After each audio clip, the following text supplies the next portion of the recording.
Vamos a empezar. Bueno, entonces lo que vamos a ir tratando es, nuestro tema es el Tao Touch. Y ahorita voy a dar una breve exposición teórica y esta la vamos a ir teniendo, digamos, sesión por sesión y vamos a ir avanzando tanto en la teoría y cómo esta teoría también se refleja ya en nuestra práctica, ¿no?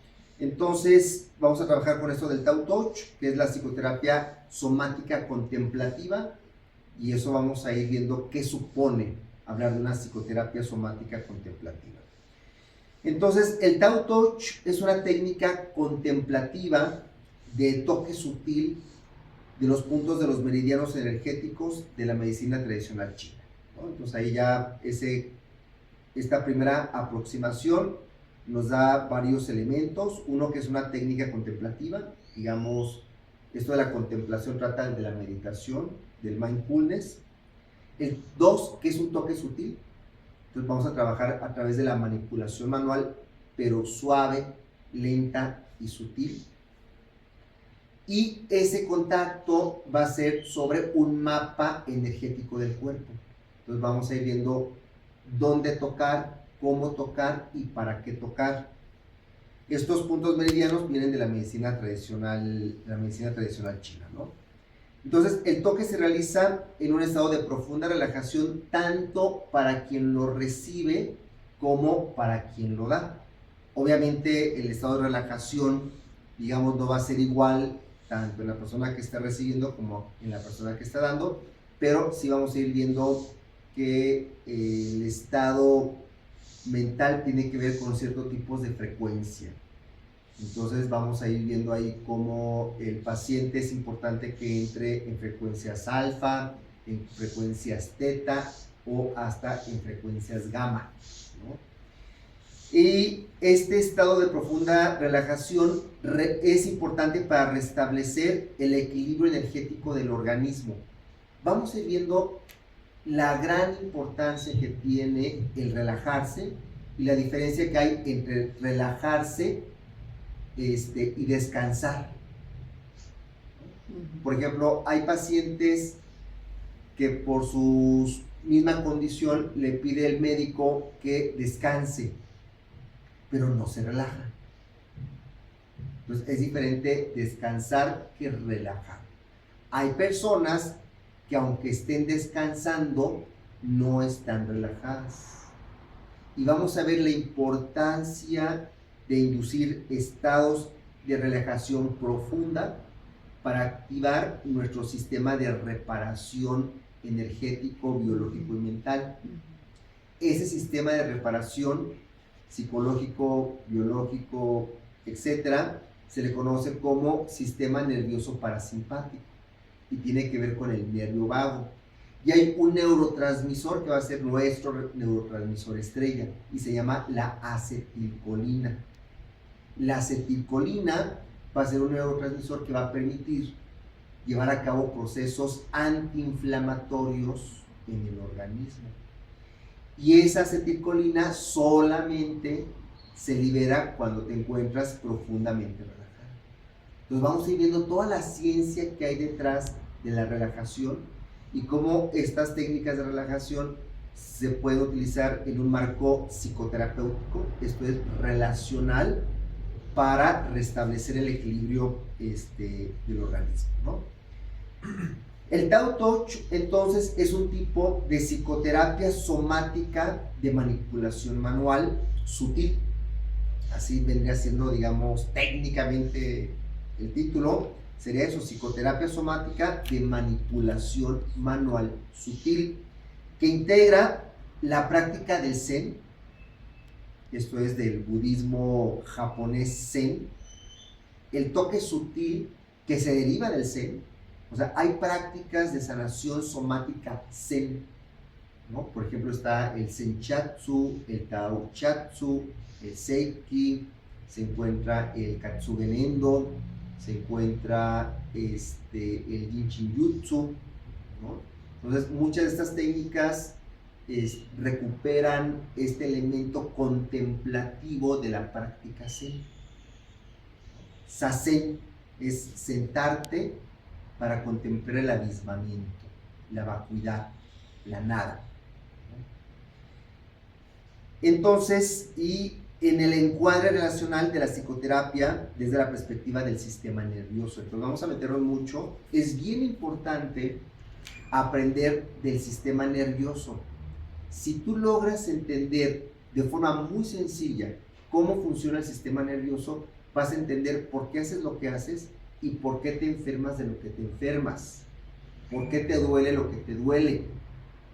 Y vamos a poder entender cómo nuestro sistema nervioso tiene un lenguaje que es importante escucharlo y entenderlo para poder avanzar en nuestros estados de equilibrio y bienestar. Entonces vamos a entrar a un tema rápidamente que es el Tao y el Zen, porque bueno, un concepto clave de lo que vamos a estar trabajando es el Tao Touch o el toque del Tao. Entonces una primera pregunta es, ¿qué es el Tao? ¿No? El Tao o el Dao, en el tipo de escritura o pronunciación del Pinyin, en la filosofía china se traduce comúnmente como el camino o la vía. Es bien interesante este concepto del camino o la vía porque a los primeros cristianos, ¿verdad? No se les llamaba cristianos. Les preguntaba tú, o sea, ¿tú qué sigues? Y ellos hablaban de el camino. Por una frase que también, bueno, en ese momento no existían los evangelios como tal, pero después aparecen unos evangelios y dice, yo soy el camino y la vida. ¿No? Entonces hablan de estar en el camino. Entonces les preguntaban a las personas, ¿no? ¿Tú estás en el camino? Entonces, no, habla, este término de camino, aparte, tiene una larga tradición en la mistagogía, en el inicio en los misterios. Por ejemplo, están los misterios de Eleusis, que era un espacio donde actualmente se sabe que tendrías que guardar un secreto, y ese secreto era sobre lo que consumías en el Eleusis, que era un tipo de hongo que te permitía tener una conexión con la divinidad. Entonces ese era un tipo de camino, ¿no? Entonces el camino nos habla de un caminante o de una caminante, pero tú decides cómo caminar. Tú puedes andar por la vida cargando mochilas, aditamentos, puedes llevar carga. La idea de camino y de caminante nos habla de una vía de despojo, nos habla de un proceso de movilidad, un nomadismo espiritual. Se trata de no quedarte ahí, se trata de caminar, ¿verdad? Ese caminar supone una metanoia en términos cristianos, ¿no? En términos evangélicos. Metanoia es un cambio profundo de mentalidad. Es lo que se traduce como conversión, cuando dice conviértete. Esa traducción de conviértete es como, te haces adepto a una iglesia, ¿no? Pero realmente no significa eso. La metanoia o la conversión significa un cambio de 360 grados de mentalidad. Supone despojarte, ¿verdad? De tus seguridades, de tus pensamientos, de tu yo, de tus miedos, ¿no? Y ese camino, pues es un camino que va a suponer que te despojes, que te desnudes, ¿verdad? Que dejes cosas, ¿verdad? Entonces, cuando aquí hablamos del Dao, hablamos del camino, ¿no? O la vía, pero también puede entenderse, eso es algo muy importante, como el orden natural. Entonces, el Dao o el Tao es vivir de acuerdo al orden natural. Eudemonía le llamaban los griegos. Vivir de acuerdo a tu propia naturaleza. Y ahí viene una pregunta muy importante. ¿Cuál es mi verdadera naturaleza? Por eso estaba realidad implicada detrás de esta realidad. Hay un orden, podríamos llamarlo así, una urdimbre energética que todo lo conecta, ¿no? Las cosas no están separadas, sino forman parte de un orden en filosofía, en metafísica le llaman nouménico, contrario a lo fenoménico. Lo fenoménico es lo que se nos presenta, la apariencia, la ilusión, el maya. Lo fenoménico es la percepción de que las cosas son individuales y están separadas. Yo soy yo y tú eres tú. Lo nouménico es ese orden implicado, esa ley que todo lo conecta. Y es algo muy importante, es un poquito como el planteamiento de Guimberg, ¿no? De poder entrar a esta latiz, a este enrejado energético para poder fluir en esas olas de la energía de la realidad, ¿no? Y que tiene que ver con el origen de todas las cosas. En esencia, el Tao representa la forma en que el universo funciona. O sea, el universo tiene leyes. Y cómo los seres humanos pueden alinearse con ese orden universal para alcanzar la armonía y la iluminación, ¿no? Digamos, esa fusión con la totalidad, con el todo, ¿verdad? Con eso nouménico. Entonces, el camino o la vía nos dice que hay que, todos los seres debemos seguir este camino para lograr la unidad con el universo. El orden natural es el orden inherente al universo. Digamos, eso es el campo de la física. La física estudia las leyes de la materia y por lo tanto también del universo. La forma en que las cosas se organizan y fluyen. Y aquí una pregunta muy importante. ¿Qué es lo que hace que todo tenga el orden que tiene? ¿No? Entonces nos habla de un diseño, nos habla de una inteligencia, ¿verdad? Nos habla también de un propósito, ¿no? Entonces estamos hablando en el fondo de una filosofía espiritual. El origen de todo, ¿no? Es la fuerza primordial que da origen a todas las cosas, tanto físicas como metafísicas. Es el principio subyacente que guía el funcionamiento del universo, el equilibrio entre la dualidad del yin y el yang y la armonía entre todos los seres. Y la filosofía taoísta busca enseñar a las personas a vivir en armonía con el Tao, ¿no? Siguiendo la naturaleza y evitando la interferencia en el flujo natural de la vida. Entonces, cuando hablamos del toque del Tao, ¿verdad? No solamente estamos hablando de un toque físico, sino estamos hablando de un toque energético, estamos hablando de un camino espiritual, estamos hablando de un camino que nos conecta con el todo, ¿verdad? Y una de esas cosas con las cuales hay que irnos conectando va a ser con el cuerpo. Entonces, pues va a tener una relevancia muy importante.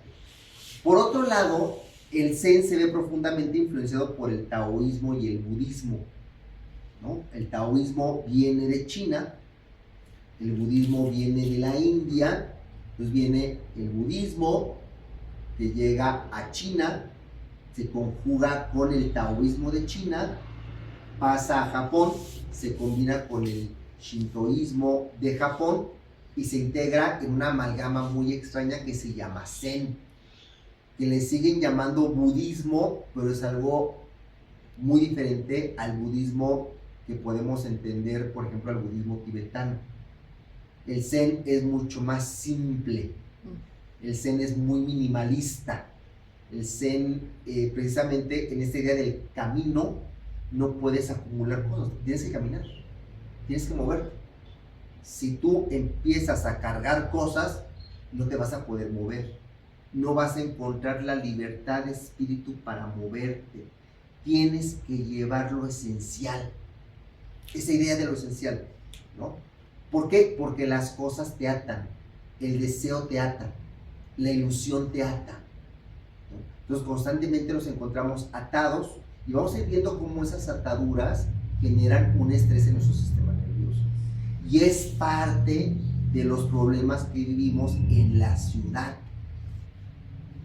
Estamos constantemente atados, que si el celular, que si las redes sociales, que si el internet, que si la computadora, que si la ropa, que si, no, estamos constantemente atados. Entonces el planteamiento aquí es cómo desatarnos. No significa que te vayas a vivir como ermitaño o ermitaña en una cueva en Tumbuctú. Significa cómo mantener una libertad interna con respecto a las cosas. Cómo estar en el mundo sin ser del mundo. Cómo tener cosas sin que tú le pertenezcas a las cosas. Ese es uno de los grandes planteamientos, ¿no? Entonces, el Zen, particularmente en su forma china, que se llama Chan, y que viene de la palabra dhyana, o dina, en sánscrito, que significa, ¿no? Cuando haces tiro al blanco, ese punto que está ahí al que le llama la dhyana. La dhyana es la concentración en un punto. Dhyana pasa a ser el Chan en chino y pasa a ser el Zen en japonés, ¿no? Okay. Entonces incorporó los conceptos taoístas como la meditación, la percepción intuitiva, tú hace rato hablabas de la intuición, y la comprensión del flujo natural de la vida. Este concepto de flujo lo vamos a tener constantemente durante todo el entrenamiento. Tao Te significa aprender a fluir. Y entonces ya nos está dando una clave de la terapéutica Tao Te, que es identificar tus bloqueos. ¿Qué es eso que no te permite fluir libremente con la vida?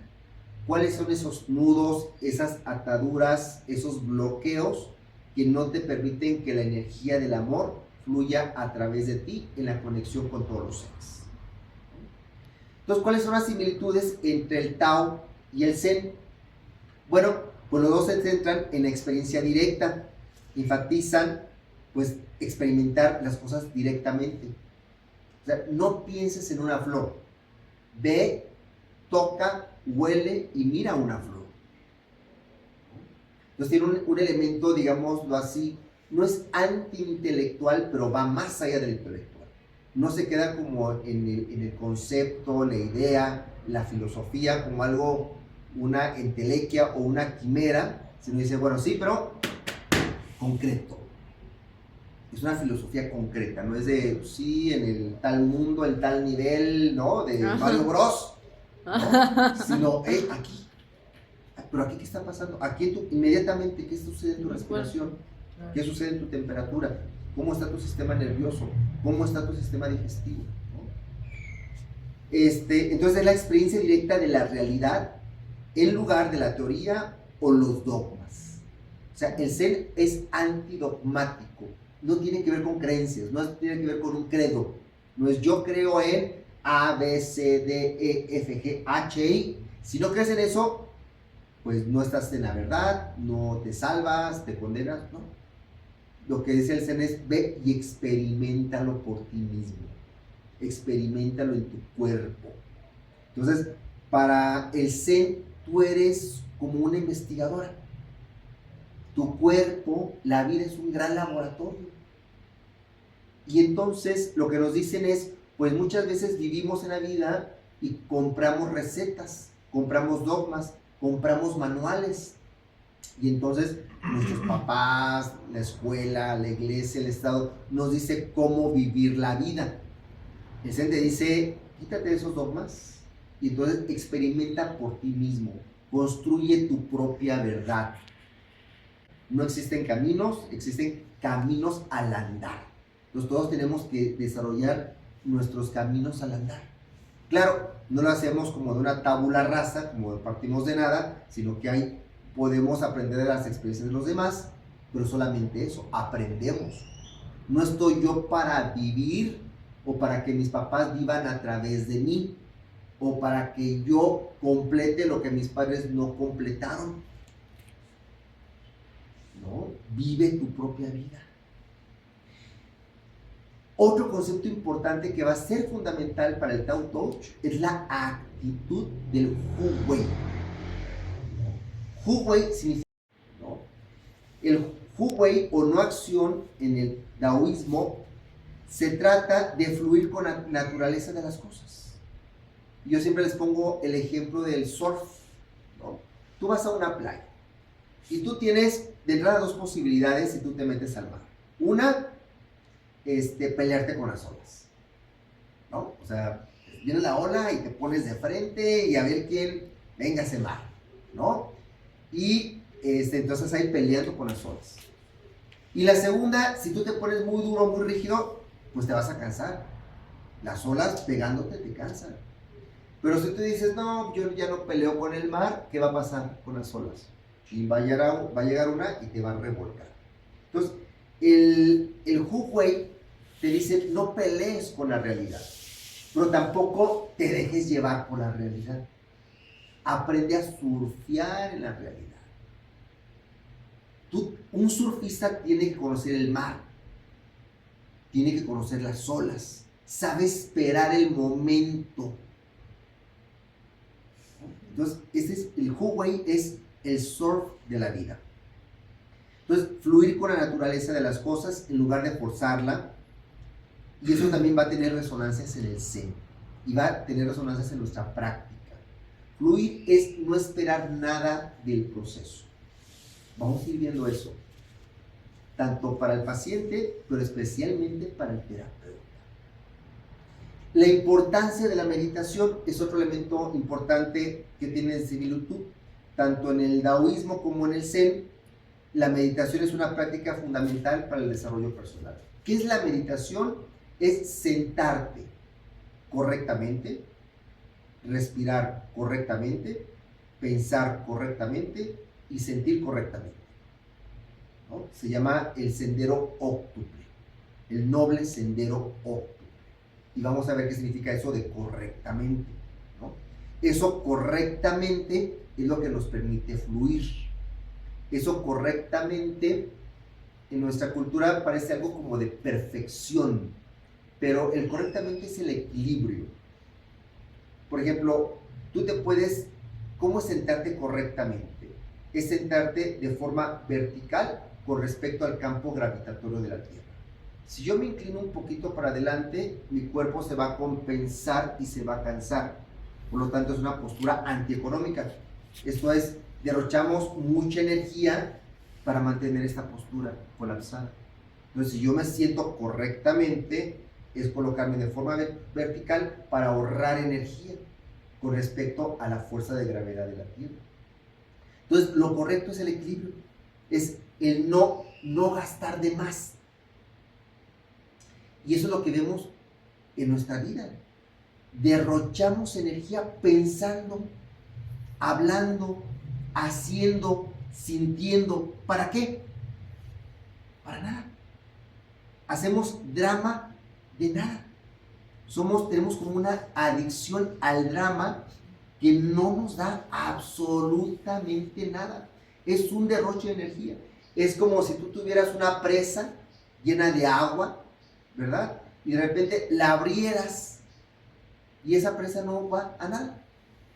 Simplemente se va al caño, ¿no? Entonces, esta parte de la meditación tiene que ver con aprender a estar en equilibrio en todos los sentidos de tu vida. Y la búsqueda de la comprensión y la iluminación, pues las dos buscan la comprensión profunda de la realidad. Eso que se encuentra detrás de la realidad es ver más allá de la realidad. Y la iluminación espiritual, ¿no? Aunque a través de diferentes caminos. Vamos a ver ahorita un poquito qué es eso de la iluminación espiritual en el budismo, o especialmente en el Zen, que se le llama el Satori. Las diferencias, bueno, pues la diferencia es que en el taoísmo sí existe este principio universal que no existe en el budismo, ¿no? En el budismo no existe algo así como un principio universal. De hecho, el budismo en general no se pronuncia por la existencia, por ejemplo, de un principio universal.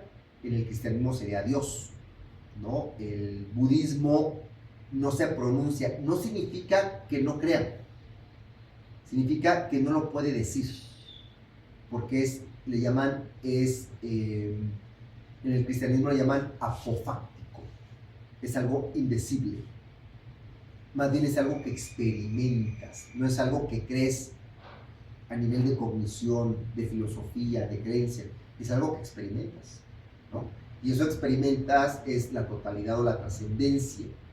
¿Cómo es esa totalidad? ¿Cómo es esa trascendencia? ¿Qué rostro tiene? ¿Cómo se llama? ¿A qué se dedica? ¿Qué hace? ¿Qué le gusta? ¿Qué no le gusta? De eso no sabemos nada. Entonces, digamos que el budismo no se pronuncia con respecto a eso porque no tiene una teología. El budismo más bien es una práctica, especialmente el budismo zen. Es una especie de filofisiología. Es una filosofía de la fisiología del cuerpo, del estar en tu cuerpo aquí y ahora, ¿no? Otro elemento es que el taoísmo pone un énfasis en el yin y en el yang, en esta dualidad, ¿verdad? En el zen, aunque reconoce esta dualidad, pues se centra más en trascender esa dualidad, ¿no? Entonces, por ejemplo, para el zen va a poner más énfasis en el tema de la no dualidad, ¿no? La idea de que la realidad no está separada en categorías. Y esta no dualidad también se va a aplicar al ser, a la existencia, de tal forma que no va a haber una dualidad entre cuerpo y mente, o no va a haber una dualidad entre bueno y malo. El zen busca trascender la dualidad. Dice, la apariencia es dualidad, lo que soy y lo que no soy. En la no dualidad, estas oposiciones se diluyen y lo que nos encontramos es simplemente el ser, ¿no? El cuerpo y el ser, porque es muy importante lo que vamos a ir trabajando con respecto a lo somático, ¿no? En el zen, el cuerpo se ve como una extensión del sí mismo.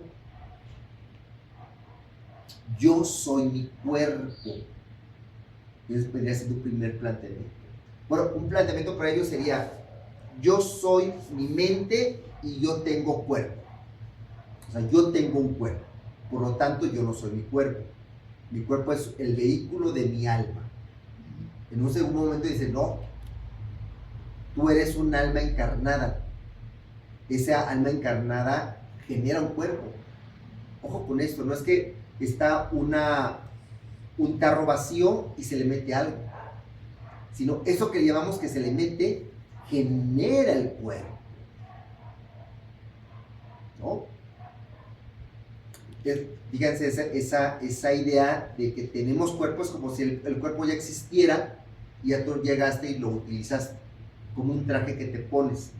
No, el cuerpo no es algo que te pones y que te quitas. El cuerpo es una producción de la energía vital.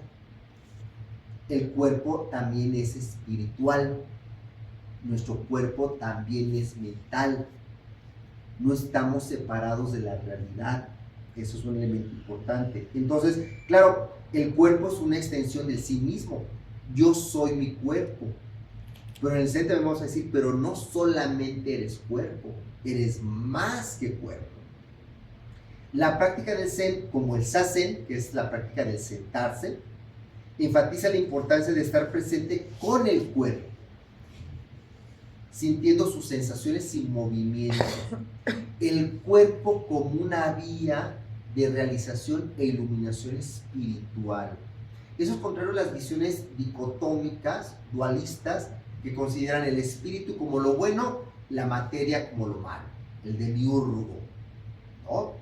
Hay un Dios bueno que es espiritual y un Dios malo que es lo material.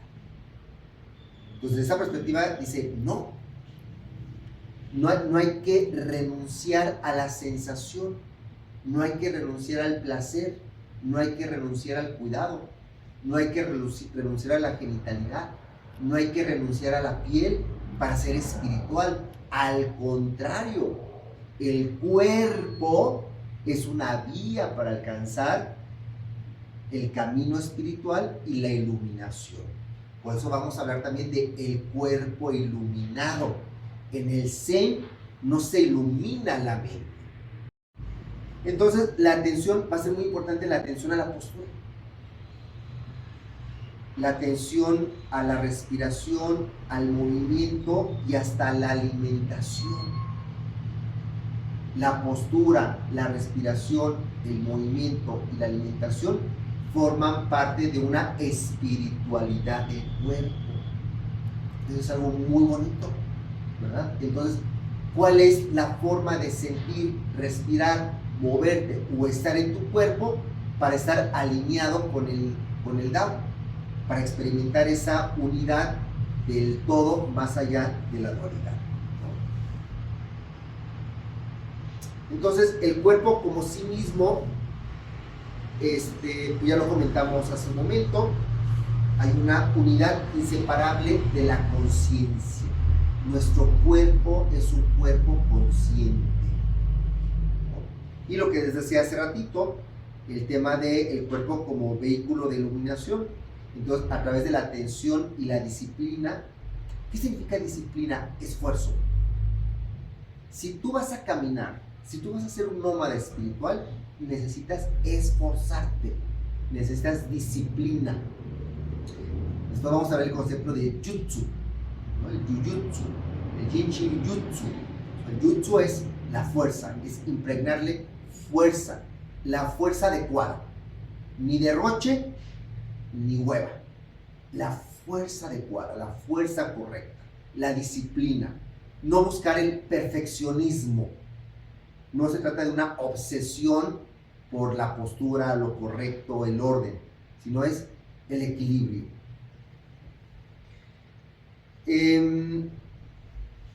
Es muy importante el cuidado del cuerpo. Decíamos también aquí el ejercicio, la alimentación, tiene que ver con un buen estado espiritual es un buen estado corporal. Fíjense qué contradicción tan fuerte con nuestra visión a veces más cristiana del dualismo espíritu-cuerpo. El espíritu es de lo espiritual, el cuerpo es de lo material. Y entonces maltrata tu cuerpo para alcanzar niveles espirituales.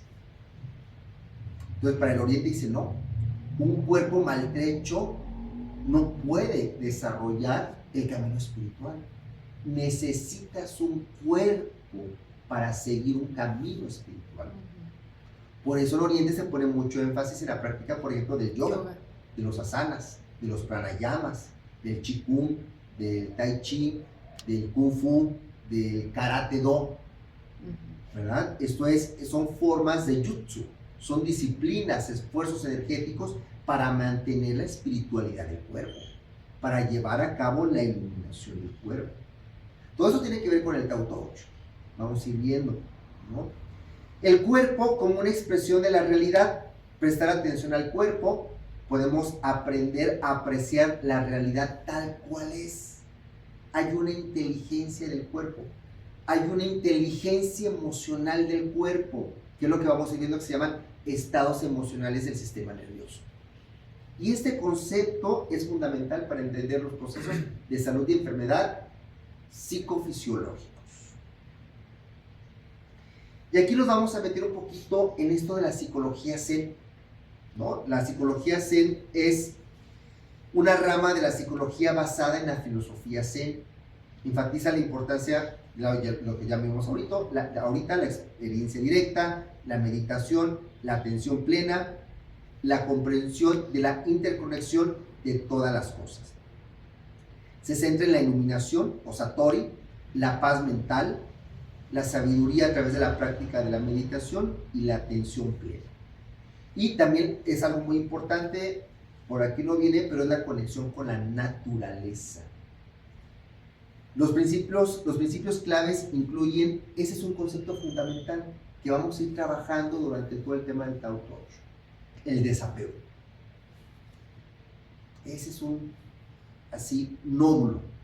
La aceptación del momento presente, la honestidad y la autocompasión. Entonces, en lugar, decíamos, de depender de doctrinas o enseñanzas, el mundo es un laboratorio, experimenta, ¿no? Cógete la vida. ¿No?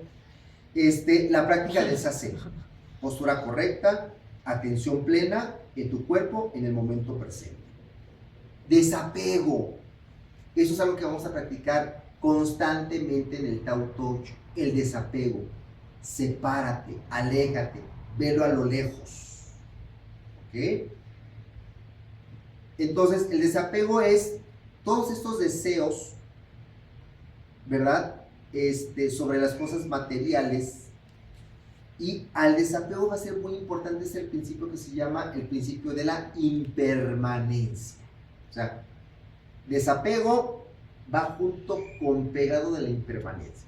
La impermanencia es una cualidad de la realidad. La impermanencia es una falla de la realidad. La impermanencia es una falla en la cuántica de la realidad del universo.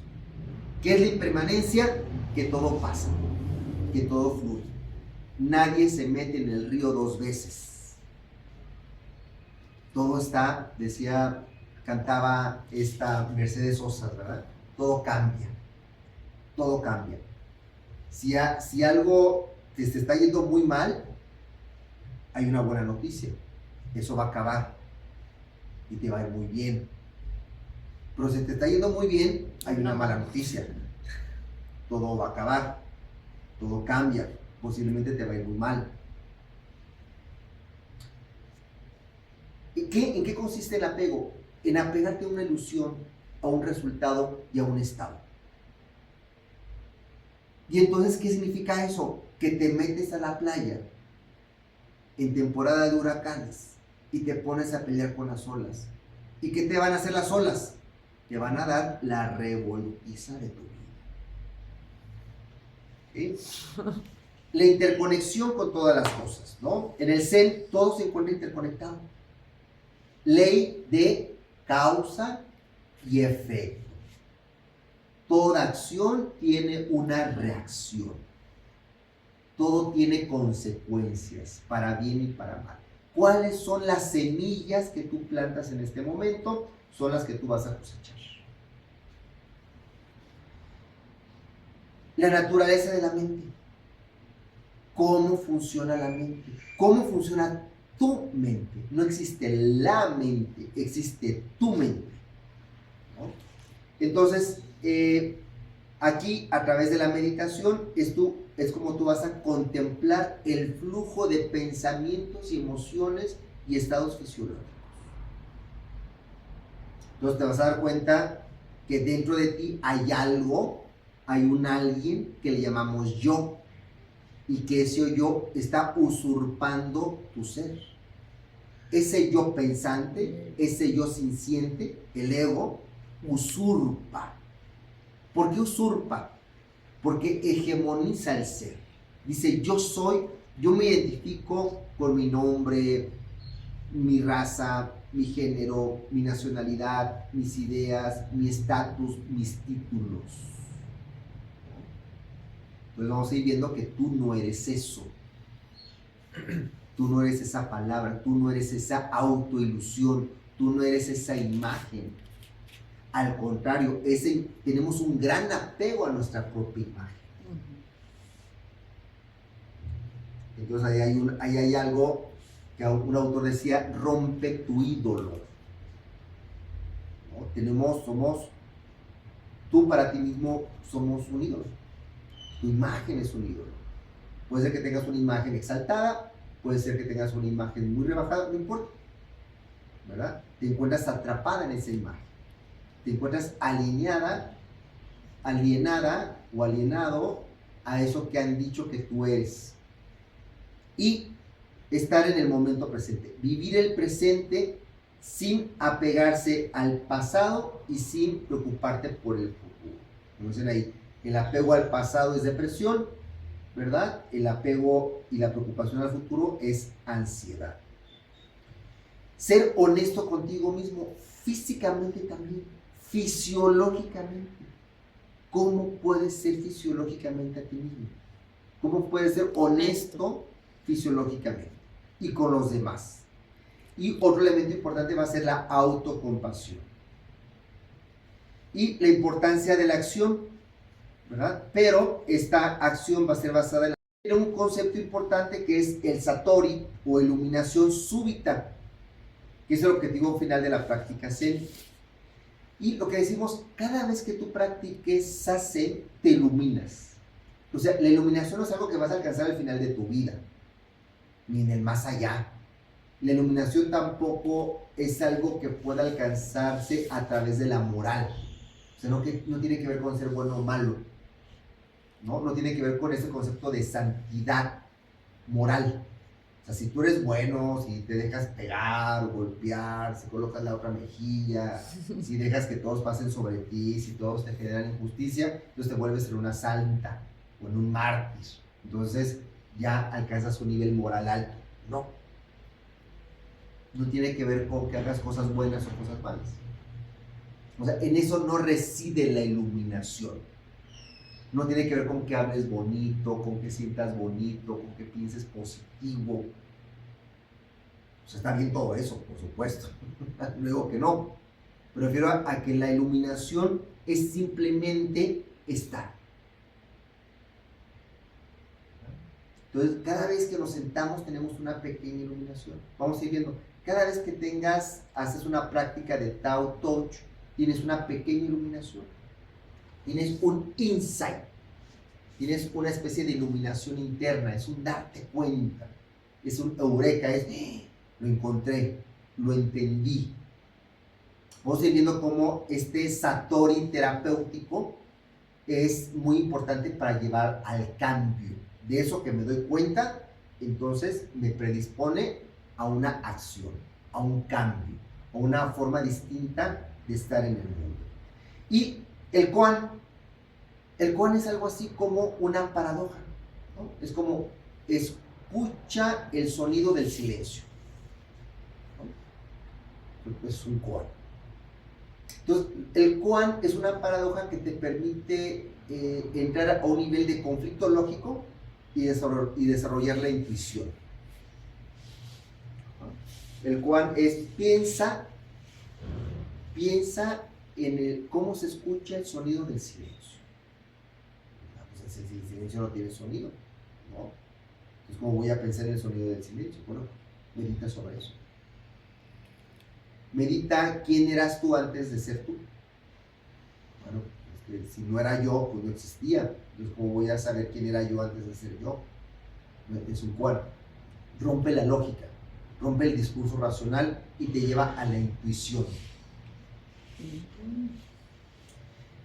La simplicidad y la búsqueda de la belleza en lo cotidiano, ¿no? En lugar de grandes cosas extraordinarias, etcétera, pone atención en la apreciación de lo simple, ¿no? En un atardecer, en el aire que te toca, en la sensación de estar a gusto de tu cuerpo, en el sol de la mañana, ¿no? Ser agradecido, ¿no? Está lloviendo, pues no te pelees con la lluvia, agradece y disfruta la lluvia. Está el sol, pues no te pelees con el sol, agradece y disfruta el sol, ¿no? Entonces, esa parte de no necesitas grandes cosas, ¿verdad? Para ser feliz, ¿no? Tú ya tienes en el presente lo necesario para ser feliz. El problema es que lo aprecies, que lo veas, que le des el valor a esas pequeñas cosas. Muy bien. ¿Cómo vamos hasta aquí? A ver. Bien. Preguntas, comentarios.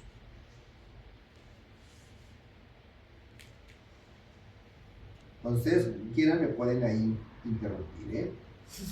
Todos. Bueno, vamos a avanzar un poquito más con esta parte de la psicología budista, ¿no? Que nos va a permitir entender como algunos conceptos claves. Quizás eso ya es un poquito más pesado, pero porque vienen algunos términos muy raros, pero es importante, ¿no?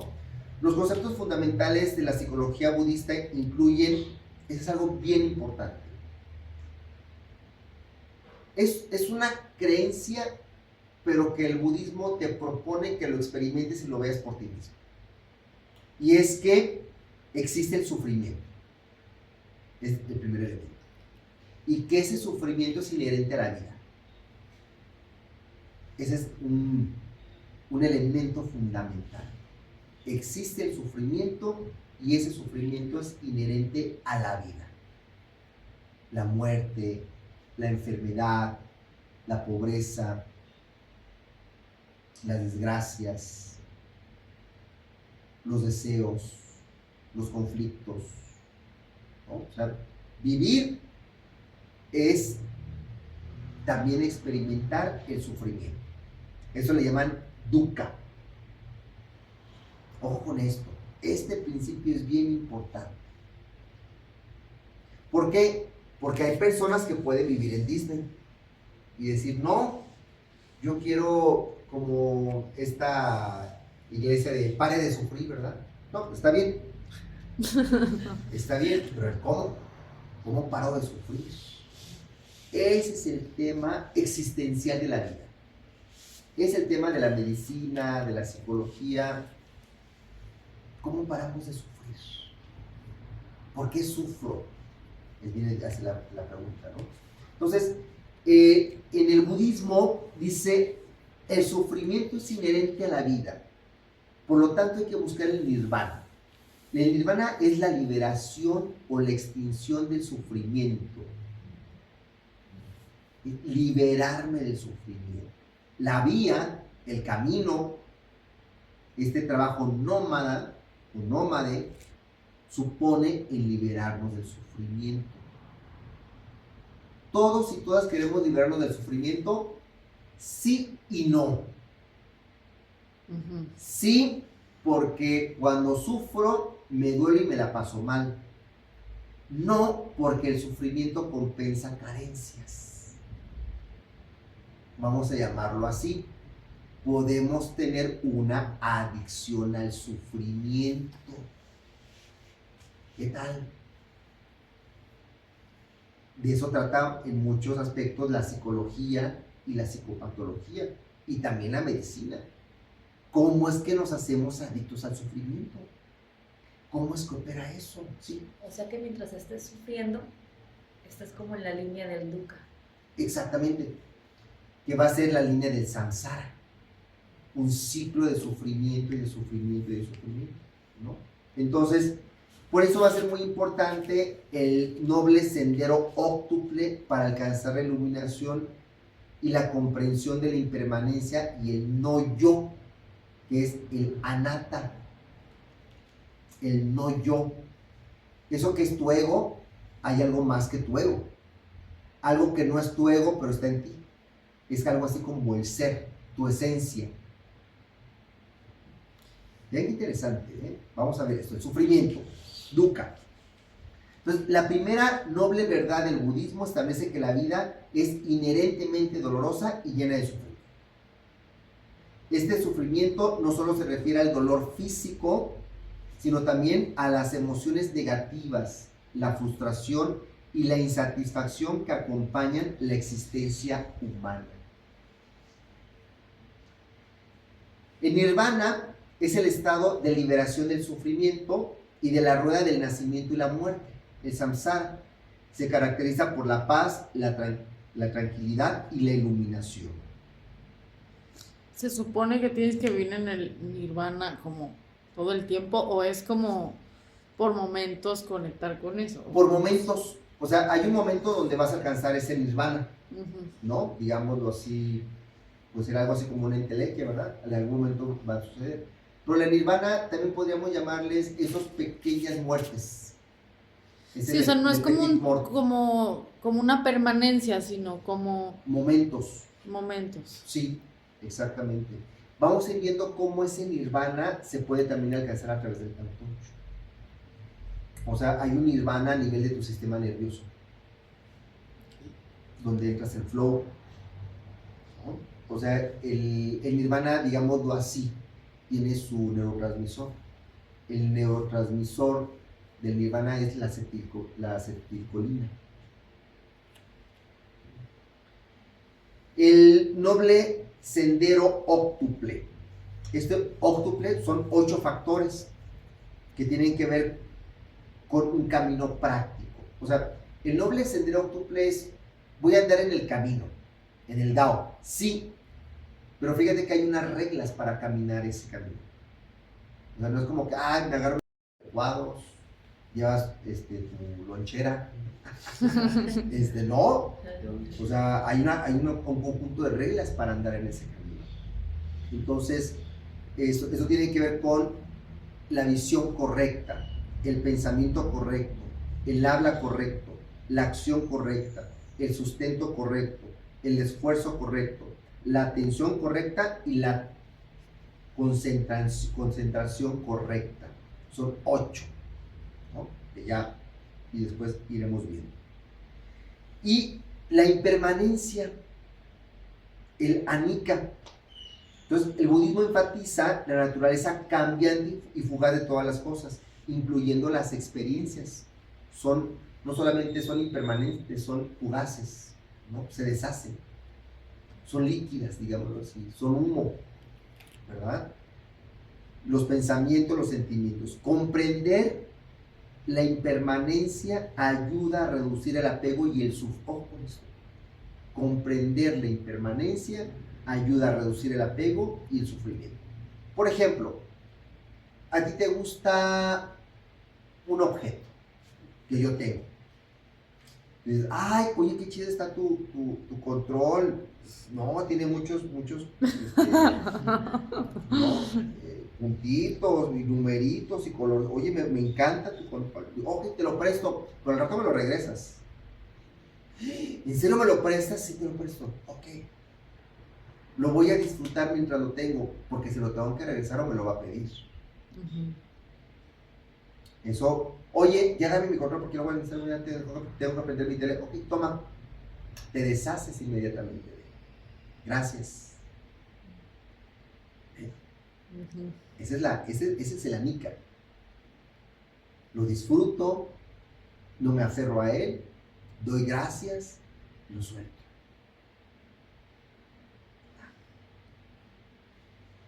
Pero ¿qué pasa si tú, no, quién sabe dónde quedó el control? Yo creo que por ahí te lo... Y la presentación. Por ahí te la presentación, ¿verdad? Por ahí lo dejaste, ¿verdad? Yo creo. Entonces, Como cuando prestas un libro. Como cuando prestas un libro, exactamente. Y ya no regresa. Y ya no te lo regresa. No, Exactamente. Entonces, claro, tú te apegas a lo que tienes, siendo que eso es impermanente. Eso va a cambiar, eso va a terminar. ¿No? El deseo termina. La etapa de alegría, de fulgor, de pasión termina. Entonces tú ves a los niños o a las niñas en Navidad recibiendo juguetes, el juguete que quería, le encanta y al siguiente ya no le hace caso. Ve al del frente, que trae un juguete ahí, a lo mejor menos caro, menos sofisticado, y quiere el de allá. Va y se lo quita. Porque, ¿verdad? Y ya lo tiene, después lo deja. Entonces, eso tiene que ver con el anicca. Es una forma de entender la naturaleza de las cosas. ¿Cuál es la naturaleza de las cosas? Ilusión. Son pasajeras, son impermanentes. Pero eso, si lo trasladamos al ámbito de mi cuerpo, mi salud, mis relaciones, las personas que quiero, mi casa, mi dinero. De ayer la otra vez el libro de Padre Rico, Padre Pobre, y decía Kiyosaki que en los años 20 había 20 familias adineradas en Europa. Para 1930 solamente quedaban 2. ¿No? Los hijos se gastaron toda la fortuna de quienes habían ahorrado por toda su vida. ¿Quién no conoce casos de personas que tienen mucho dinero, que heredan, pero se queda la última esposa del señor y no le toca nada a los hijos? ¿No? Ahí es cuando dicen, nadie sabe para quién trabaja. Sí. Es cierto, nadie sabe para quién trabaja. Todo lo que estás haciendo ahorita no sabes para quién va a ser. No lo puedes controlar, ¿no? Y por ejemplo, aplicando el anicca a una pérdida familiar, ¿no? por ejemplo, que todos están en el velorio y rezando y llorando y el que se agarra, y tú pues estás, ay, es una nueva, ¿quién quiere ir a comer? O sea, tú estás presente, pero no estás viviendo ese dolor de ese ser con el que sí compartiste y obviamente sí querías, es una nica, o sea, te quedas con los bonitos recuerdos, cierras el ciclo, le dejas partir, Pues sí. es una nica. Sí, claro. O sea, como o sea, parte de la nica es prepararte para eso, ¿no? O sea, hay muchas meditaciones que tienen que ver con la muerte y con tu propia muerte. Entonces, la nica te permite prepararte para soltar, claro. Y el no yo, el anatta, ¿no? Pues postula que no existe un yo permanente y sustancial. Ojo con esto, no existe un yo permanente y sustancial, sino que la experiencia del yo es una colección de fenómenos mentales y físicos que están en constante cambio. Eso es una buena noticia, porque nos dice que tú puedes cambiar. Tú no eres así como así soy y qué. Así me educaron. Eso tiene que ver con la neuroplasticidad. O sea, puedes aprender otras cosas. Puedes ser diferente, ¿no? Como estandopero que no sé quién era, decía, dice, pues nada, ¿cómo? Bien. No quieres ser, nadie quiere sé tú. Dice, trata de ser tú mismo. Dice, al menos que seas un pendejo, entonces mejor no seas tú mismo, ¿verdad? Pero bueno, es eso, ¿no? O sea, tenemos la capacidad de cambiar. Entonces, el ser es una búsqueda. Tu yo es una construcción. Entonces, comprender el no yo ayuda a liberarse del ego y el apego, que son fuentes de sufrimiento. Por ejemplo, hay un elemento que le llamaríamos así. ¿Cuál es la gran herida narcisista del ego? La edad. Sí. Todo el boom anti-edad que se está dando. ¿Por qué? Nos afecta mucho la imagen. Y que si ya no salió aquí, y si ya no salió acá, y si la línea de expresión, y si me pongo Fillers. Fillers, y si me pongo Botox, y si me quito, ¿no? Y ya que lo tenemos, y ya que lo tienen, no, más. Entonces viene una adicción. Y esa adicción nos lleva a una deformación, es muy interesante, lleva a una deformación literal. En aras de la belleza, la persona termina deformada. Nunca es suficiente. Bueno, ya para terminar esto, hacia una psicoterapia corporal budista. Es un poquito lo que vamos a ir tratando, ¿no? La psicoterapia corporal budista o psicoterapia con enfoque budista es un enfoque terapéutico que integra principios y prácticas del budismo, en nuestro caso particular del budismo zen, con técnicas de psicoterapia corporal para abordar el sufrimiento emocional y el bienestar general. Se basa en la idea de que el cuerpo y la mente están interconectados y que las emociones reprimidas pueden manifestarse en tensiones físicas y bloqueos, lo que vamos a llamar la coraza. Después ya hablaremos sobre la carga alostática y cómo funciona esto a nivel fisiológico. Elementos claves, técnicas corporales y prácticas de meditación. Incluyen las prácticas corporales como trabajo con la respiración consciente, los movimientos y posturas, en este caso el masaje sutil, y técnicas de relajación para liberar las tensiones físicas y emocionales. Acetilcolina, nervio vago, sistema nervioso. Vamos a ir viendo cómo el sistema nervioso entra en la conexión cuerpo-mente y también cuerpo-mente-ambiente, cuerpo-mente-ambiente y espíritu. Y prácticas de meditación son técnicas meditativas como el mindfulness para cultivar la atención plena y la conciencia del cuerpo y de la mente. Ya vimos un poquito esto. Digámoslo así, es una psicología experiencial y autoexperimental, introspectiva. Y otro elemento importante, la relación terapéutica. Se establece una relación terapéutica segura y empática, donde el paciente puede explorar sus emociones y sensaciones corporales sin juicio. Para eso hay una técnica muy específica para llevar a cabo esa exploración.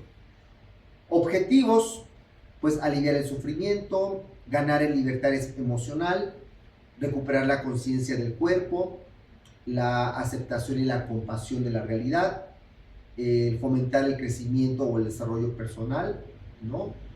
Entonces, en resumen, la psicoterapia corporal budista es una herramienta poderosa para abordar el sufrimiento emocional y promover el bienestar general al integrar la sabiduría del budismo con técnicas de psicoterapia corporal del sistema nervioso.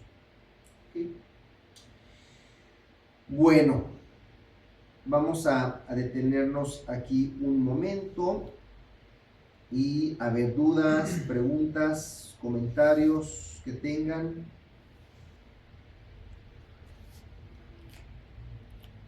Sí, una pregunta. Todo lo que nos estás ahorita explicando, toda la información que nos estás explicando, ¿lo vas a dejar como grabado para volverlo a ver? Sí. O... No, ustedes van a tener, yo les voy a pasar un link donde ya voy a juntar el video y ustedes van a ver toda la sesión completa. Entonces ese link se los voy a pasar y ustedes lo pueden estar revisando constantemente cuando gusten. Ok, sí, porque de repente se lo me paro pasa ya, cierta ¿verdad? información así como... Y la importancia de la interocepción en la psicoterapia somática de manipulación manual sutil. Pero es una de las principales herramientas que vamos a tener. La interocepción también es una excelente herramienta, aparte de ser una capacidad psicofisiológica innata en los seres humanos, se puede utilizar como una herramienta de autorregulación del sistema nervioso. Y eso es lo importante de esta práctica, ¿no? Entonces, la práctica interoceptiva, ustedes aquí la van a tener, es algo que yo realizo cotidianamente con mis pacientes y consiste en lo siguiente. Le pido a mi paciente que se acueste cómodamente en una colchoneta y le pido que cierre sus ojos. Le digo, cierra tus ojos, escucha los sonidos más lejanos y en ese momento aplicamos un aceite esencial con las manos y las acercamos a su nariz para que el paciente la respire.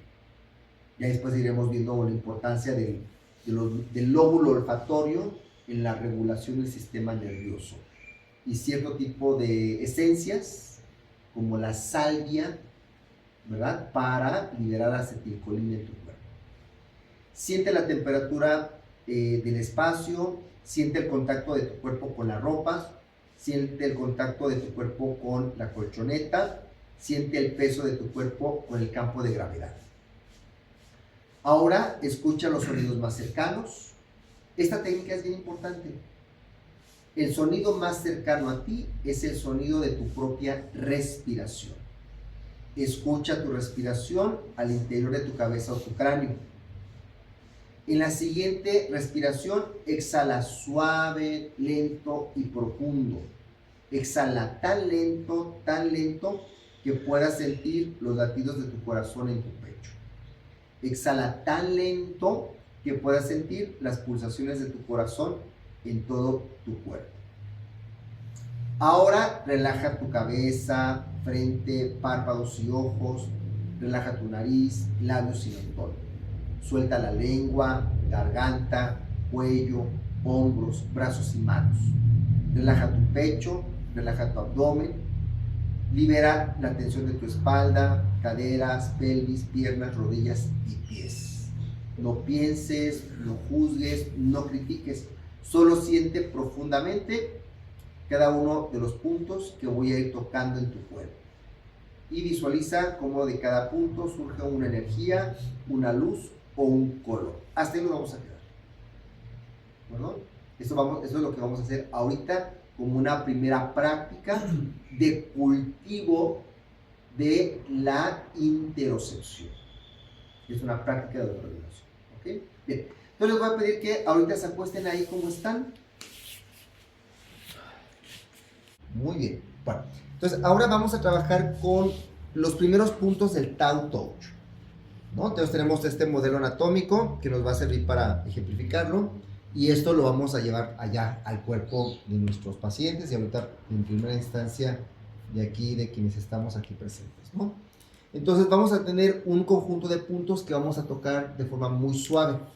Ya después veremos qué es lo que sucede ahí energéticamente, fisiológicamente, en todo esto.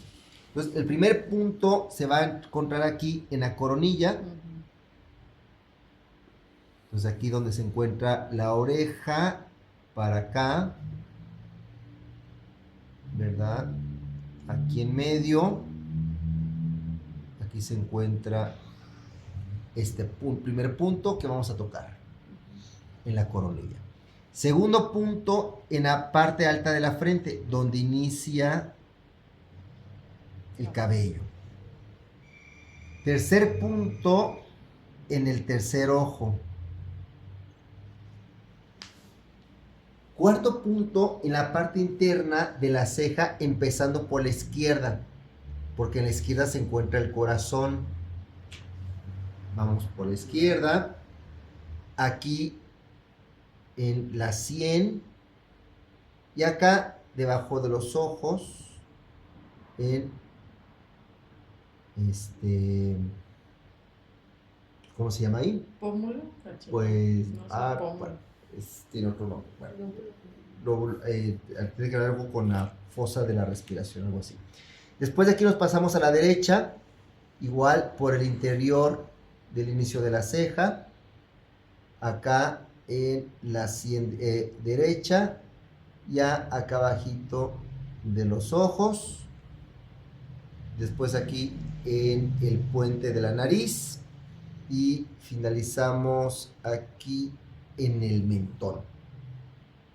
¿Ok? Entonces son 1, 2, 3, 4, 5, 6, 7, 8, 9, 10. Son 11 puntos. Cabeza y rostro. Este es Aquí. aquí. Acá. ¿Donde inicia la ceja? Donde inicia la ceja. Ok. Pero no por arriba, sino por adentro. Ah. Ajá. Como en ese ángulo. Ay, está bien Ahí. rico, ¿no? O sea, Sí. Ajá. Después nos vamos de aquí, nos vamos a la izquierda. Empezamos con siempre vamos a empezar por la izquierda. En el ojo izquierdo, después brazo izquierdo. En el brazo izquierdo vamos a tocar este punto de aquí.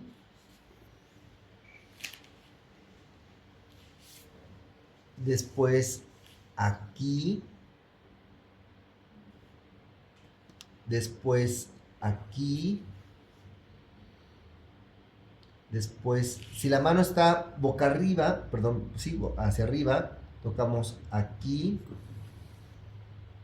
aquí y aquí. Ok. Pasamos al brazo derecho y entonces seguimos tocando aquí, este punto, este punto, este punto. Si está la mano hacia abajo, este punto y este punto. ¿Sí? Entonces empezamos por la izquierda, pasamos a la derecha y ahora pasamos por toda la parte interna. Aquí es el primer punto donde se encuentra el manubrio de nuestras clavículas. Aquí en medio del esternón, aquí más o menos a la mitad del pecho, aquí al final del esternón, aquí entre el esternón y el ombligo. El diafragma puede ser, ¿no? Ajá. Acá abajo del ombligo, 1 y 2 puntos debajo de el ombligo. ¿Ok? Después continuamos con la pierna izquierda. Entonces podemos tocar, vamos a tocar en este punto,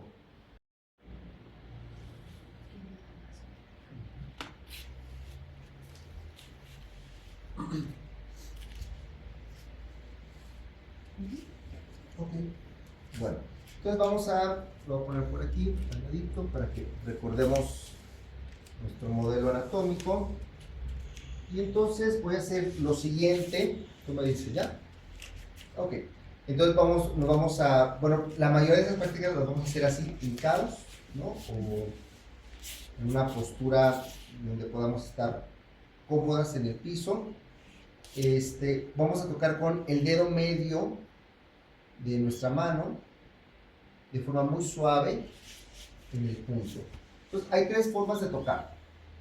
Se llama el toque como si tocaras tu párpado sin lastimarte. Ese toque vamos a llevar a cabo. Hay un toque regular y hay un toque más profundo. ¿Ok? Pero solamente es este toque. Entonces yo voy a tocar aquí en la coronilla y mientras toco voy a colocar mi otra mano, la voy a colocar así, como si estuviéramos aquí recibiendo. Tú vas a recibir, vamos a hacer un canal, ¿verdad?, energético, y entonces yo voy a tocar en la coronilla y yo recibo aquí en mi mano izquierda y voy tocando los puntos: coronilla, frente, tercer ojo. Y empezamos por la parte izquierda, al interior de la ceja, la sien, debajo del ojo, paso a el ojo derecho, en la parte interna de la ceja, donde inicia la ceja, la sien, debajo del ojo, el puente de la nariz, el mentón. Paso brazo izquierdo, punto, 2. Entonces más o menos está distribuido de la siguiente forma: articulación, en medio de la articulación y articulación, ¿verdad? Articulación, en medio de la articulación, articulación, en medio de la articulación, articulación y en medio.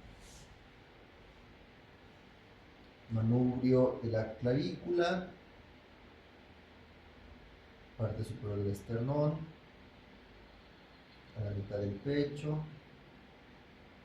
al finalizar el esternón, la boca del estómago, entre el